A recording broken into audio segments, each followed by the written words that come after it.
les gens sont libres d'aller en justice pour dire que d'accord moi ci sama licenciement et la justice se prononcera. C'est pas un débat jarul ñëw fi assemblée boobu vraiment c'est hors sujet. Ensuite, s'il vous plaît, vous parlez de justice.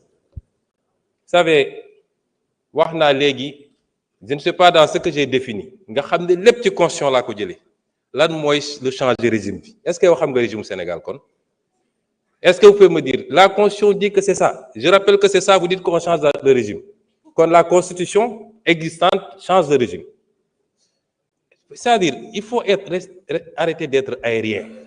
dee leen wax loo xam ne dañ naan 1 + 1 = 2 constitution article wax na lii est-ce que mooy nañ ko dee leen dellu si noonu ci politique parce que sinon da ngay di nekk di lëndëmal askan wi ci wax yoo xam ne amul bopp amul genn.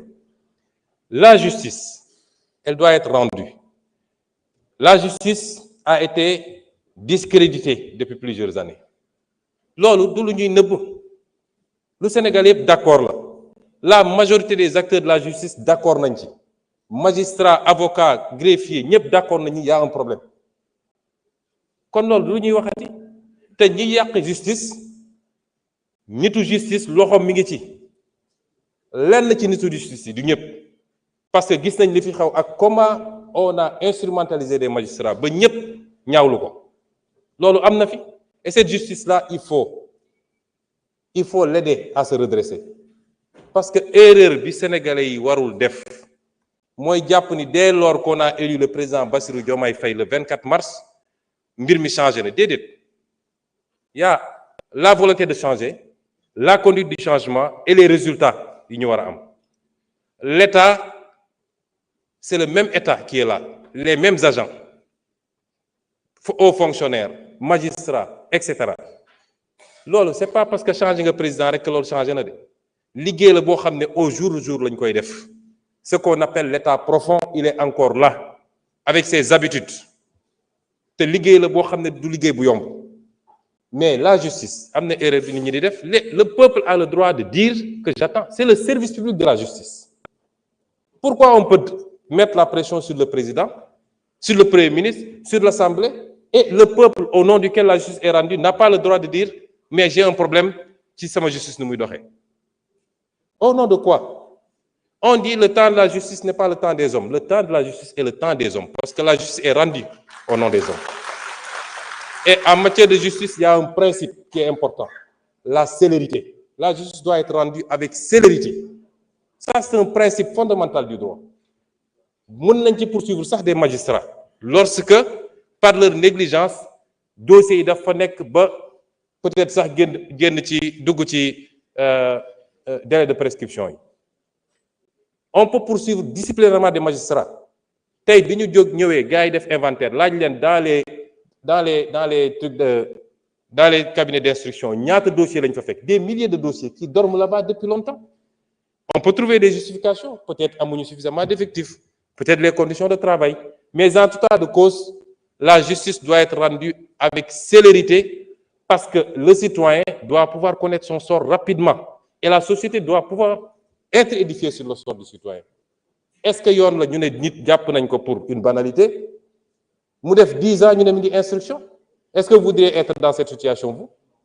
Kon yéen opposition da ngeen di ut fu ngeen di langaamu da ngeen amatul argument nee nga que actuellement dañuy dal ci kaw nit ñi.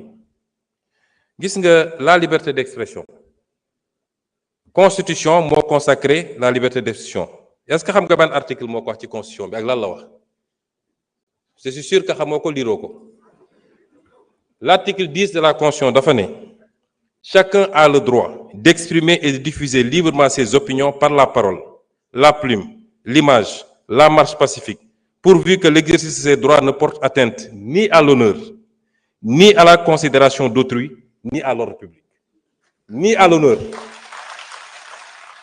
Parce que ce qui se passe actuellement, cette opposition-là, nga xam ne ñemewuñu parce que xamante nañu ñoom ñooy dem jël ay xale yoo xam ne koo ci laaj mu ne la awma certificat yónni leen ci télé ne leen dem leen saaga ji pour attenter à l'honneur des gens, pour attenter à la dignité des gens, à la considération d'autrui et à l'ordre public. Et vous croyez que ça dinañ ko bàyyi muy dox au nom de la liberté?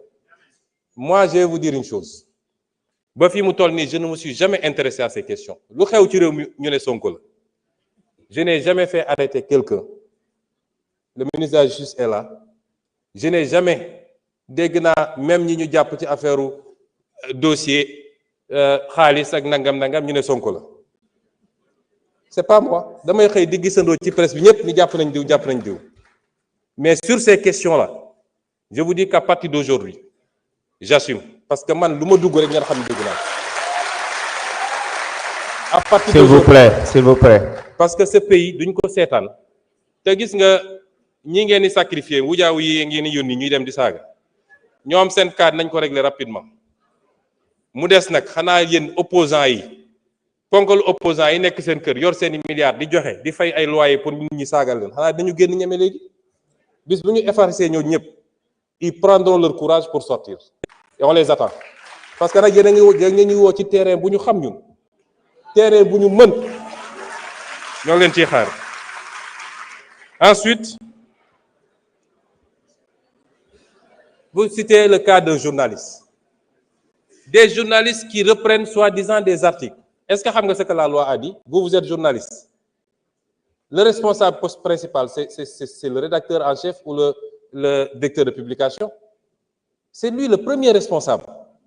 Tu prends un article, tu dis, policiers, nous voulons gagner, nous voulons gagner. Je vais vous donner un misal. Nous voulons gagner parce qu'on veut aller prendre des rebelles du FDC, remplacer les. Merci beaucoup.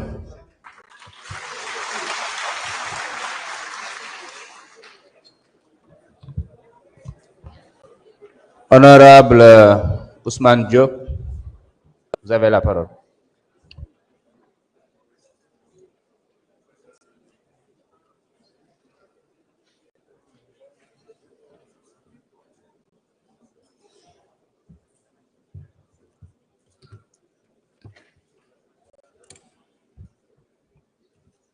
A'oudhu billahi minash shaitani rajim. Bismillahir rahmanir rahim. Monsieur le Président, Monsieur le Premier ministre et toute la délégation gouvernementale, chers collègues honorables députés, Monsieur le Premier ministre, les réponses que vous venez d'apporter me permettent d'aborder directement le thème que j'ai eu à préparer concernant cette rencontre qui nous réunit aujourd'hui.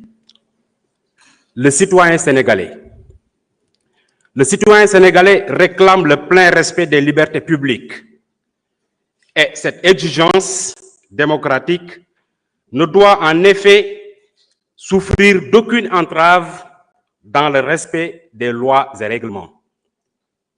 Toutefois, des dérives sont quotidiennement notées dans l'exercice de ces droits, plus singulièrement dans le contexte de la prolifération incontrôlable des réseaux sociaux.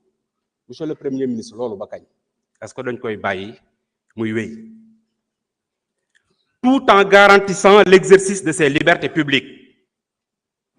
Quels sont les garde-fous d'ordre légal et réglementaire que le gouvernement compte dresser pour garantir l'ordre public au sens large du terme? Le gouvernement envisage-t-il d'intégrer la conscientisation aux valeurs de citoyenneté dans ses missions de service public et en particulier dans celles confiées à la nouvelle direction générale du service civique national et du volontariat ainsi qu'au ministère